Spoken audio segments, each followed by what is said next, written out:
కాదు. కంపెనీకి కావాల్సింది సేల్స్. ఏదో మనీ వసూలు చేసుకోవడానికి కంపెనీ రాలే. కంపెనీకి కావాల్సింది వెహికల్ కొనే కస్టమర్లు కావాలి. కస్టమర్లు వెహికల్ పట్టుకొని బయట తిరుగుతుంటే ఇంకా సేల్స్ పెరుగుతుంటాయి. కాబట్టి కంపెనీ రివార్డ్స్ తీసుకోవాలంటే మీకు కమిషన్ ఏం ఆపట్లేదు. 10 జతలు బుకింగ్ చేస్తే 10 జతలకు మీకు ఇన్కమ్ ఎప్పటికప్పుడు రిలీజ్ చేస్తుంది డైలీ. కానీ ఎప్పుడైతే మీకు రివార్డ్ రావాలంటే ఆ రివార్డులకు ఖచ్చితంగా రూల్ పెట్టింది ఏంటిది, మనం ఖచ్చితంగా వెహికల్ కొనుక్కోవాలి. మన ఐడి మీద మనం కొనుక్కోవాలి. మనం ఒక ఇద్దరికి ఇప్పించి ఉంటే మీ రివార్డులు అన్ని కూడా క్లియర్ గా వచ్చేస్తాయి.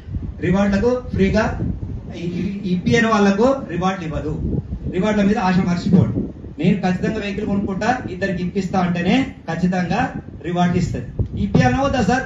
కంపెనీకి బెనిఫిట్ రావాలంటే వెహికల్ మీదనే వస్తుంది. కంపెనీకి 15,000 8,000 కట్టిన వాళ్ళ మీద బెనిఫిట్ ఉండదు. ఎందుకంటే అది తెల్లారి ఇమీడియట్లీ షేర్ చేసేస్తాను, మనకి మార్కెటింగ్ పర్సన్స్ కి ఇచ్చేస్తాను. 100% అందులో ఏం ఉంచుకోవట్లేదు. సర్వీస్ చార్జ్ 10% తీసుకొని 90% ప్లాన్ లో షేర్ చేసేస్తాను. కంపెనీ దగ్గర రూపాయి కూడా ఉండదు. తెల్లారి ఇలా వచ్చిన పేమెంట్ అంతా